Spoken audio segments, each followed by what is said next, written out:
How you doing, everybody, and welcome back to the ESPNMilwaukee.com and ESPNMadison.com coverage of the NFL meetings presented by Midwest Airlines, your best care in the air. Thanks for following through all week with us on the video and on the blog and on our stories and everything else on the website, tuning into the special edition of Green and Gold today last night. A few of the things that piqued my interest today talking with Mike McCarthy, certainly the timeline for Al Harris. It looks like he's probably going to be a PUP candidate, although Mike said specifically do not bet against him, which is probably good advice given the video we've seen of Al on his comeback trail at National Football Post.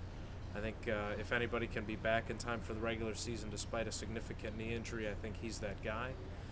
TJ Lang, there's some debate internally about what his best position is. Mike McCarthy thinks he's a guard, but it sounds like Joe Philbin, who's a former offensive line coach, along with James Camp and the current offensive line coach, they think that he's a tackle. So here's the one reality is that at this point, unless they draft a left tackle in the draft, TJ Lang is their backup left tackle. So that kind of piqued my interest. And then, you know, we talked a lot about whether there was a hangover from the playoff loss against the Cardinals, and Mike McCarthy said he hasn't seen any evidence of that during the start of the offseason program, and that he doesn't see that as an issue with Aaron Rodgers, who obviously fumbled on the final play of the game that lost the game when it was returned for a touchdown.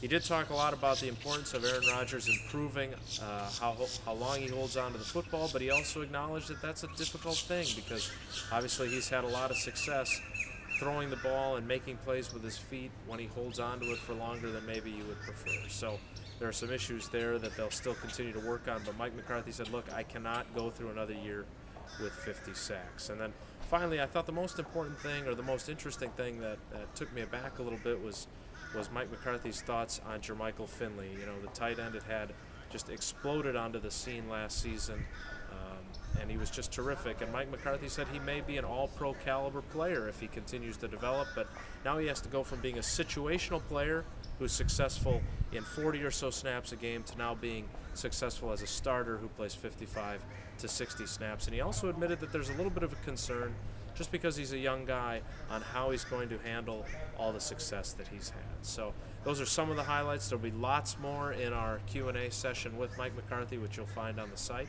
Thanks again for tuning in all week. We've enjoyed ourselves here at the NFL meetings. We thank Midwest Airlines, the best care in the air, for their support and for presenting our work here, and we will see you back in Green Bay next time.